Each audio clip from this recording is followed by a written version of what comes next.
البدع والأهواء، أهل البدع العقائدية وأهل البدع السياسية.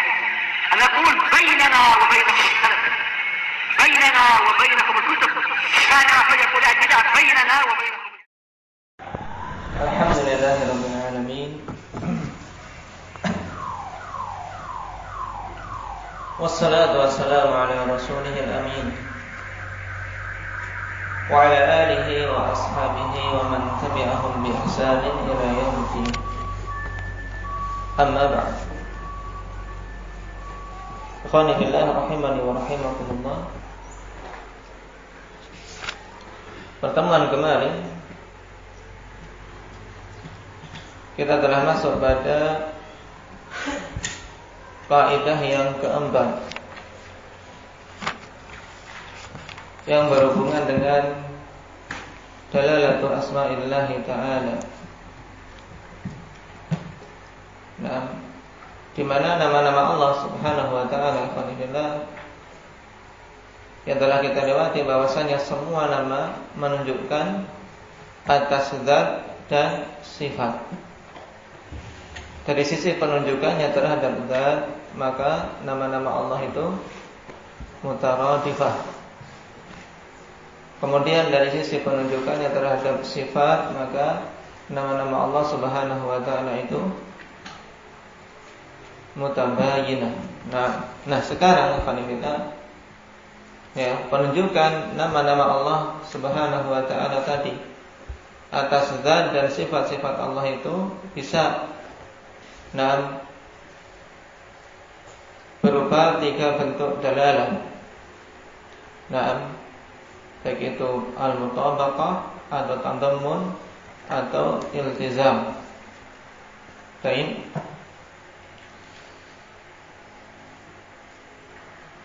Ketika dari nama-nama Allah Subhanahu wa taala kita katakan bahwasanya nama tersebut menunjukkan atas zat dan juga sekaligus sifat yang terkandung di dalamnya. Maka seperti ini, kita tetapkan berdasarkan dalalah apa?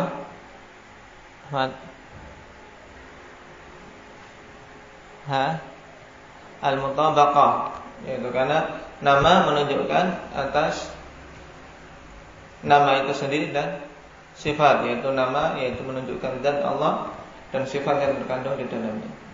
Tapi kalau kita sebutkan salah satu saja, bahwasanya nama ini menunjukkan sifat ini, misalnya nama Al-Alim menunjukkan tetapnya sifat ilm, ini dengan dalalah apa? Indah Sa'id tadammun. Baik.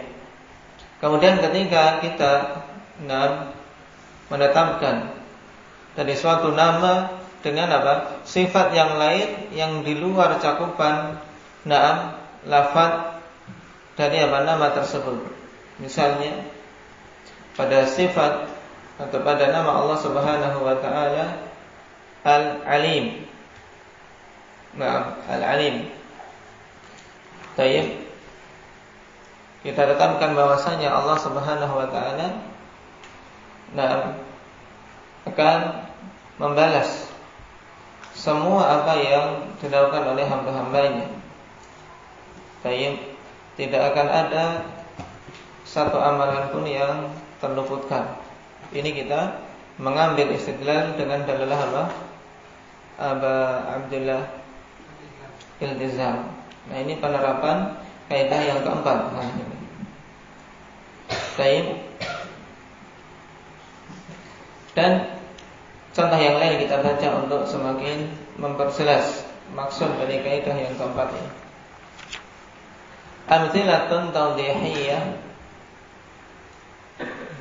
Di sini titiknya ditambah. Tawdihiyatun. Ya, pada hak dikasih titik 2. Lidalail tsalati fi babil asma'il husna. Contoh-contoh untuk menjelaskan 3 jenis dalalah dalam permasalahan Asmaul Husna.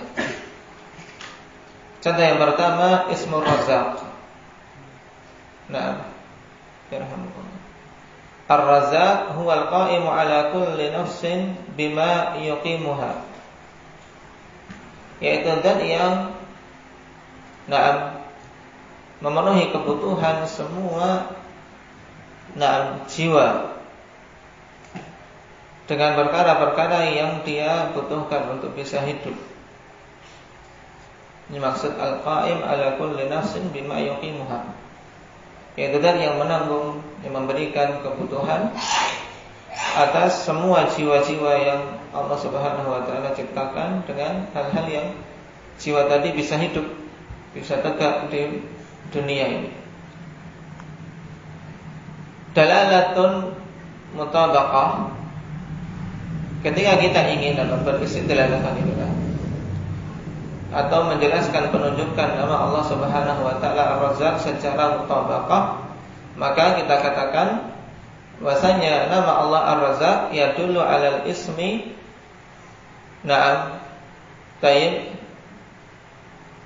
yadullu 'ala hadzal ismi. Dalalatun mutabaqah yadullu hadzal ismu 'ala hadzal makna bil mutabaqah. Nama ini menunjukkan kepada hadzal makna, maksudnya makna yang disebutkan di atasnya. Ar-Razzaq, yaitu nama tersebut menunjukkan kepada makna bahwasanya Allah itu adalah zat yang dinamai dengan Ar-Razzaq, dan maknanya bahwasanya Allah zat yang Maha Pemberi rezeki, Dia yang memenuhi kebutuhan hamba-hambanya.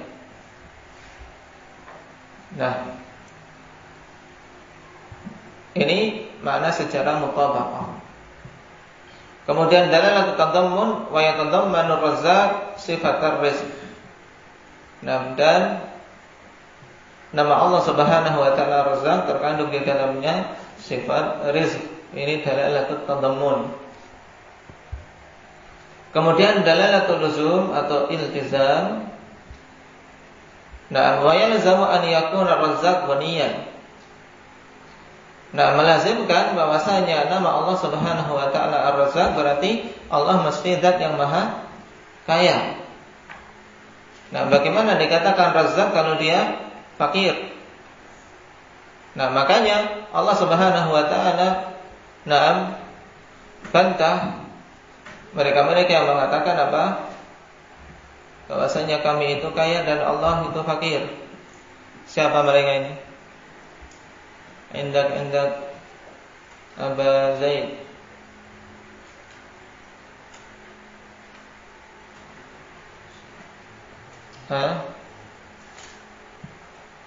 Dengan alasan bahwasanya Allah itu minta pinjaman. Berarti Allah itu fakir. Ketika Allah katakan man dzalladzi yuqridullaha qardan hasana, siapa yang akan memberikan pinjaman kepada Allah Subhanahu wa taala dengan pinjaman yang bagus, maka orang-orang yang kufur ini, yang tidak beradab kepada Allah, berarti Allah itu fakir. Siapa mereka? Orang-orang Yahudi. Bagaimana ayatnya?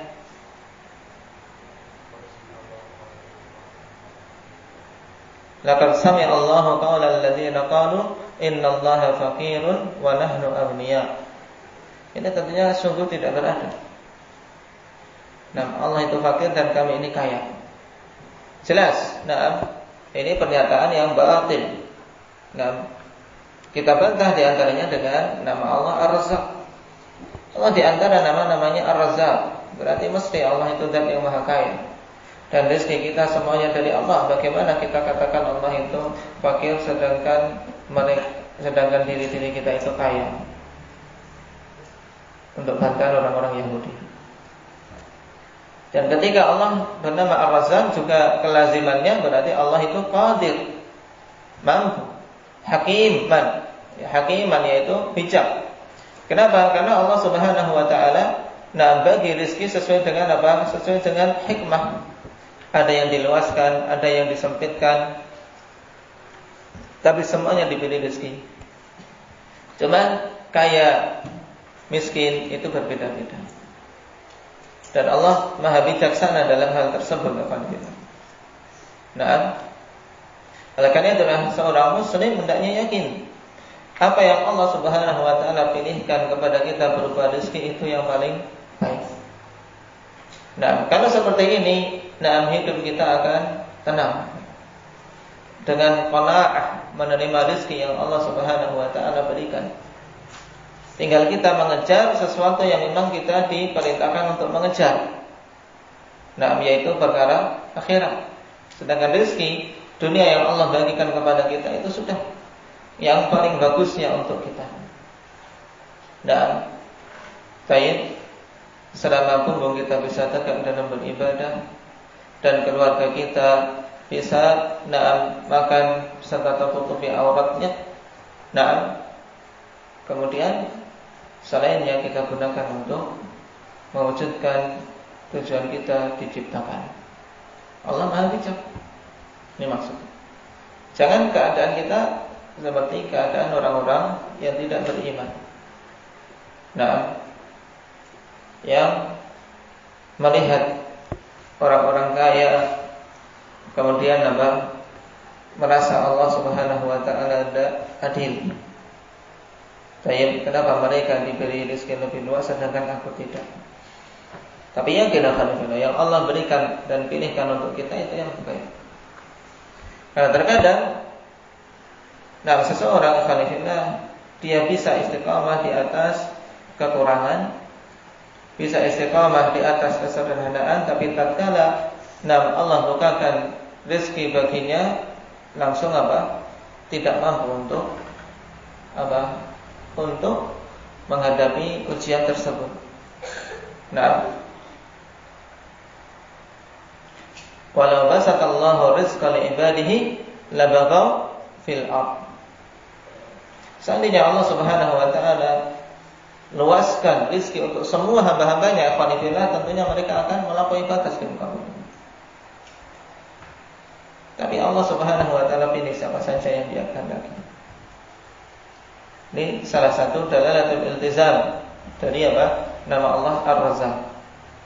Berarti Allah mesti Hakim. Kalau membagi rezeki ya butuh hikmah.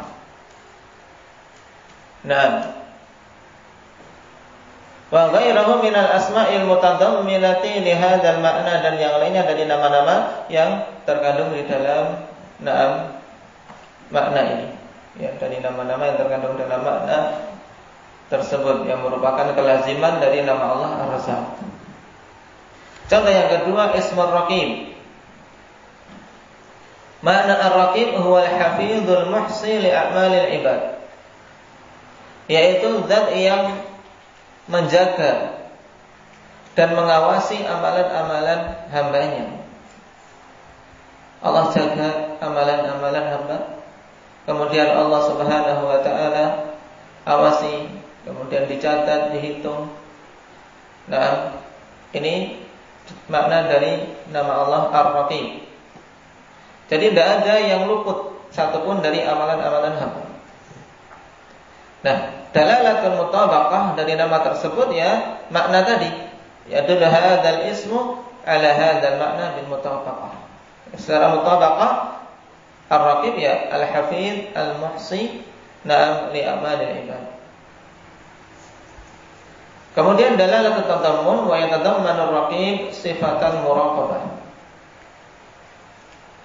Nama Allah Ar-Raqib terkandung di dalamnya sifat al-muraqabah, yaitu pengawasan. Allah mengawasi hamba-hambanya. Dalalatul luzum wa yalzamu an yakuna ar-raqibu basiran bi ibadihi, aliman bihim. Melazimkan nama Allah Ar-Raqib itu bahwasanya Allah itu basir, dan yang maha melihat. Ini sudah tentu ya khalifillah. Ya namanya Ar-Raqib, dan yang mengawasi semua amalan-amalan hamba. Gerakan-gerakan kita semua terawasi oleh Allah Subhanahu wa taala. Mesti berarti dengan demikian Allah itu Al-Basir, dan yang maha melihat. Alim, dan yang maha mengetahui tentang keadaan hamba-hamba itu. yara ibadahu, Allah melihat hamba-hambanya, itu sudah pasti dengan dalalatul iltizam. Baik. Wa ghairahu minal asma, dan yang lainnya dari nama-nama yang merupakan kelaziman dari nama Allah Ar-Raqib.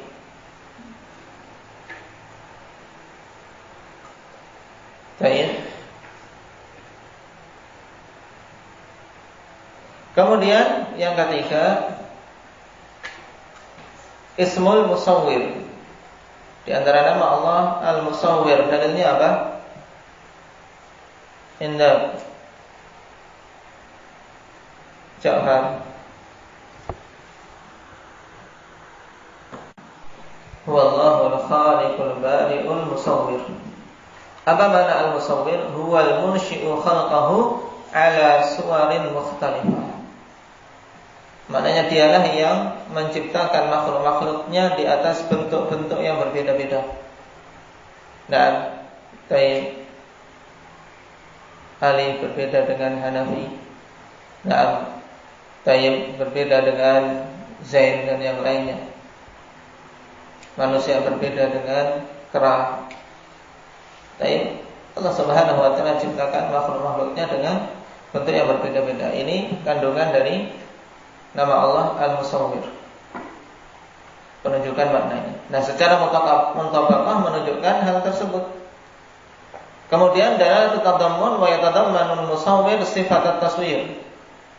Nah, dan terkandung dalam nama Allah Al-Musawwir yaitu apa? Nama sifat at-taswir. Sifat bahwasanya Allah menciptakan bentuk hamba-hambanya yang berbeda-beda. Kalau tadi al-mutabaqah menunjukkan zat Allah Subhanahu wa taala, juga menunjukkan sifat tersebut. Sedangkan dalalatul luzum wa yalzamu an yakuna al-musawwiru qadiran qawiyan basiran wa ghairahu min al-asma. Melazimkan nama Allah Al-Musawwir itu bahwasanya Allah itu qadir, zat yang maha mampu, qawi yang maha kuat, basir, maha melihat dan yang lainnya. Baik, wa hakadha takunu hadhihi ad-dalail ats-tsalath ma'a baqiyatil asma'il husna. Demikian. Nah, penunjukan apa? 3 jenis dalalah ini alhamdulillah diterapkan pada semua nama-nama Allah Subhanahu wa taala yang husna yang lainnya. Baik. Sehingga ketika kita ingin mensyarah alhamdulillah suatu nama, tentunya paling bagusnya menunjukkan hal tersebut. Bahwasanya nama ini menunjukkan apa, kemudian kandungan yang terkandung di dalamnya sifat apa, dan kelaziman dari sifat itu apa. Sekarang apa faedahnya? Ma faedatu hadhihi al-qa'idah? Qala Syekhuna Kamal Al-Adani rahimahullahu ta'ala, inna katsiran min ahli al-bid'ah man yukhasimu bil adillati syar'iyyah fala yaqbalu wa yadhunnu annahu ala haqqin wa in khasamtahu bil adillati al-aqliyah khusim. Nah, sungguhnya kebanyakan dari ahli bidah alhamdulillah, mereka itu adalah orang-orang yang apa? Yang mendebat dalil-dalil syar'i, sehingga dia tidak menerima dalil syar'i dan menyangka bahwasanya dia itu di atas al-haq. Maka apabila engkau debat mereka dengan dalil akli, baru mereka akan apa? Terkalahkan. Baik. Dan ini kita harus jeli ya, terkadang kita bicara dengan suatu kaum dari kalangan awamun nas. Kalau dibawakan Al-Quran dalilnya ini, As-Sunnah dalilnya malah membeleng. Dayem tidak menerima. Tapi kalau diberi logika, diberi dalil secara akal, oh iya ya, baru nerima. Nah ini butuh seorang talib dan keseluruhan da'i Allah untuk apa? Memahami sisi ini. Walaupun yang kita jadikan patokan utama adalah jelas adillah syar'iyyah Al-Quran dan Sunnah. Terkadang pada sebagian kaum butuh untuk apa? robohkan dulu, alhamdulillah. Dirobohkan dulu, na'am, tayyib pijakan mereka. Kalau pijakan mereka sudah dirobohkan, sudah baru kita kemudian bangun. Kenapa? Karena kalau masih merasa na'am benar, padahal dia di atas keliru sebelum dirobohkan, ya biasanya sulit. Sulit untuk apa? Menerima dalil dari Al-Quran dan Sunnah. Qala wa dzalika li'anna mabna i'tiqadihim huwa dalilul aqli. Yang demikian itu dikarenakan yang menjadi pondasi akidah mereka adalah dalil akli. Wa hadhihi al-qa'idatu min hadzal bab, dan kaidah ini termasuk dari bab untuk apa? Untuk penerapan dalil-dalil akli, alhamdulillah. Baik. Menerangkan tentang 3 jenis dalalah. Sebagaimana telah kita lewati bahwasanya pembagian 6 dalalah yang telah kita lewati kemarin, dalalah lafdhiyah dan ghairul lafdhiyah, ini adalah muqaddimah mereka. Muqaddimah dalam ilmu mantik yang baik butuh untuk kita ketahui dan memiliki faedah sebagaimana disebutkan di sini. Ya, untuk apa? Untuk merobohkan dalil-dalil yang dibawakan oleh ahli bidah sehingga kita bisa apa? Bisa menyampaikan al-haq.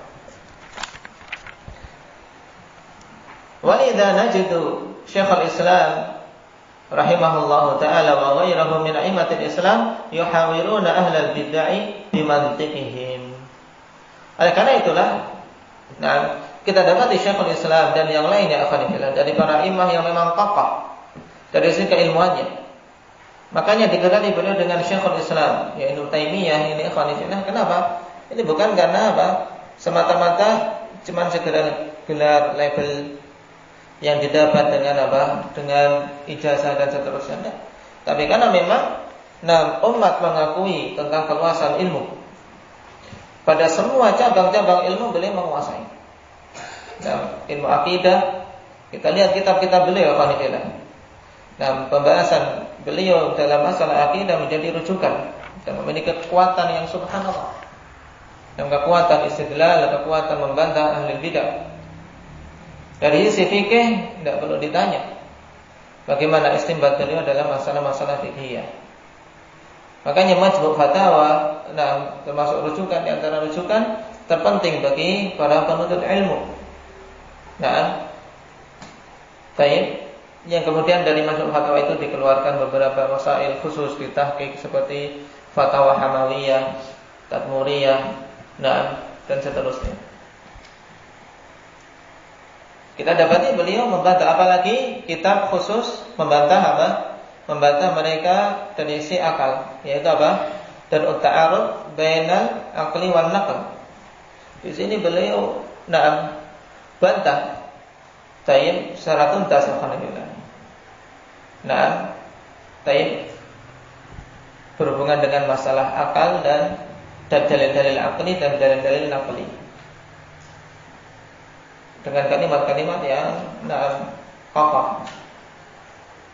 Makanya juga bagi para penuntut ilmu untuk mengokohkan sisi lughah Arabiyah untuk bisa membaca kitab-kitab tersebut. Karena kalau tidak kokoh lughahnya ya sulit memahami. Terkadang beliau menghikayatkan apa? Pendapat mukhalif, ya, pendapat orang-orang yang menyelisih ahli bidah.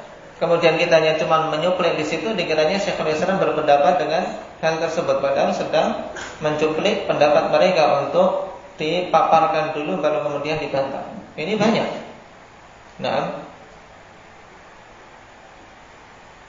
Beliau yuhawiruna ahlal bidah bimantiqihim. Beliau berdialog dengan ahlul bidah dengan apa? Mantik mereka sendiri. Baik. Qala wa hadhil qa'idatu la yubna 'alaiha itsbatu ismin aw sifah. Dan tanbih berikutnya, setelah kita tahu faedahnya, berarti faedahnya kesimpulannya apa? Untuk kita apa? Untuk kita bisa meruntuhkan pondasi ahli bidah dalam akidah batin mereka. Karena mereka ketika disuguhkan dalil-dalil syar'i tidak akan menerima. Cuman kaidah ini tidak bisa dibangun di atasnya penetapan nama atau sifat. Nah, maksudnya Pak Ikhwani fillah, dengan sekedar kita memakai kaidah ini tidak boleh kita menetapkan nama tertentu atau sifat tertentu tanpa ada nas dari Al-Quran maupun As-Sunnah. Wa inna ma zimamul itsbati huwa an-nass asy-syar'i as-sahih min al-kitabi aw sunnati sahihah. Hanyalah yang menjadi poros terpenting dalam penetapan, yaitu penetapan nama dan sifat adalah nas syar'i yang sahih dari Alkitab ataupun As-Sunnah yang sahihah. Di sini As-Sunnah as-sahihah. Kenapa? Karena lewat-lewat yang dhaifah atau maudhu'ah ini kita tidak memakainya. Baik. Wa qad dzakara hadhihi al-qa'idatan jam'un min ahli al-'ilm. Dan telah menyebutkan kaidah ini sederetan dari kalangan ahli al-'ilmi. Yang pertama qala Syekhul Islam Ibnu Taimiyah, fa asma'uhu kulluha muttafiqatun fid dalalati ala nafsihi al-muqaddasah. Thumma kullu ismin yadullu ala ma'na min sifatihi laysa huwa al-ma'na alladhi dalla ala al-ism al-akhar. Semua nama-nama itu muttafiqah fid dalalah ala nafsihi al-muqaddasah. Mereka itu semuanya bersepakat. Nama-nama tersebut sepakat dalam artian menunjukkan atas satu makna ketika menunjukkan kepada zat Allah Subhanahu wa taala yang maha suci. Ini telah kita lewati. Itu dari sisi ini berarti dia mutaradifah. Kemudian semua nama tersebut masing-masingnya akhwani fillah menunjukkan kepada sifat yang tidak ditunjukkan oleh nama lain. Fasara kullu ismin yadullu ala dzatihi was sifati al-mukhtassah bihi bi tariqil mutabaqah. Maka jadinya semua nama menunjukkan kepada zat Allah dan sifat yang khusus yang terkandung dalam nama tersebut secara mutabaqah. Wa ala ahadihima bi tariqit tadammun, dan menunjukkan kepada salah satu dari keduanya secara tadammun. Wa 'ala sifatil ukhra bi tariqil luzum, dan menunjukkan kepada sifat yang lain secara kelaziman. Ini penetapan kaidah dari Syekhul Islam Ibnu Taimiyah. Demikian pula ikhwan fillah Ibnu Qayyim sebagaimana dalam Bada'i hampir sama, juga dari kalangan mu'asirin Hafidz Al-Hakami rahimahullah ta'ala. Baik. Juga Imam As-Sa'di rahimahullah. Baik.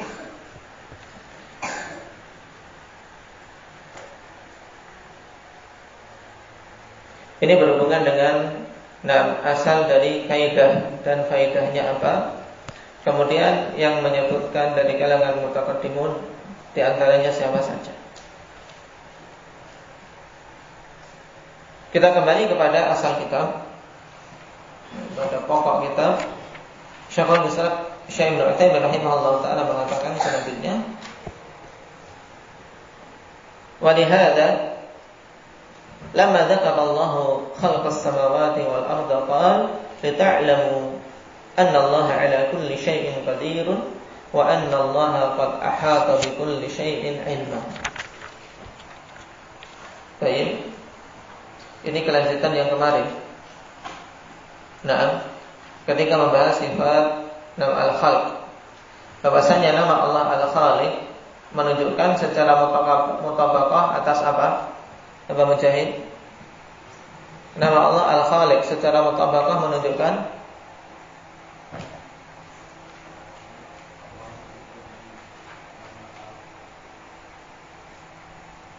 secara mutabaqah menunjukkan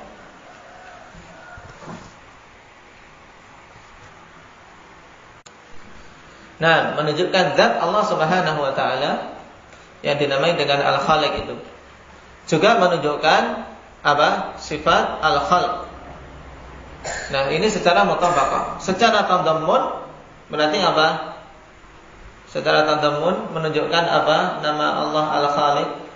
Tuan. Menunjukkan sifat Al-Khalq. Nah, intinya salah satu saja dari dua tadi. Kita katakan menunjukkan zat atau menunjukkan sifat Al-Khalq. Nah, secara iltizam, nama Allah Al-Khaliq menunjukkan sifat al-ilmu dan qudrah. Kenapa? Yang namanya pencipta ya, mesti apa? Berilmu. Mesti apa? Mampu. Dan ini ditunjukkan oleh ayat alhamdulillah. Oleh karena itulah tatkala Allah Subhanahu wa taala menyebutkan tentang penciptaan langit dan bumi, Allah katakan lita'lamu annallaha ala kulli syai'in qadir. Agar kalian tahu bahwasanya Allah Subhanahu wa taala Maha mampu atas segala sesuatu dan wa annallaha qad ahata bikulli syai'in ilma. Bahwasanya Allah Subhanahu wa taala ilmunya melingkupi segala sesuatu. Ini istidlal secara nas ikhwanillah yang menunjukkan bahwasanya Allah Maha mampu dan Maha luas ilmunya. Taib. Yang sifat qudrah dan sifat ilm merupakan kelaziman dari sifat al-khalq. Taib. Qala rahimahullah wa dalalatul iltizami mufidatan jiddan li talibil ilmi idza tadabbara al-ma'na waffaqahu Allah ta'ala fahman litalazum fa innahu bidzalika yahsulu min ad-dalil al-wahidi ala masail katsirah. Dan dalalatul iltizam, seorang ikhwanillah berdalil dengan kelaziman suatu hal, baik itu suatu nas, atau yang lainnya, ini sangat bermanfaat bagi penuntut ilmu apabila dia mentadabburi maknanya. Dan apabila Allah Subhanahu wa taala berikan taufik kepada dia untuk memahami kelaziman dari suatu perkara. Kenapa? Sebab dengan hal tersebut, kalau dia paham kelaziman suatu nas, akan dihasilkan dari satu dalil permasalahan yang banyak. Dari satu dalil dia akan bisa mengambil istinbat yang banyak.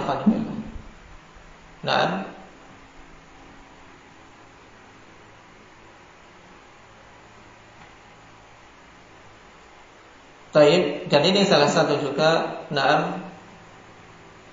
faidah dari dari memahami tiga jenis dalalah tadi.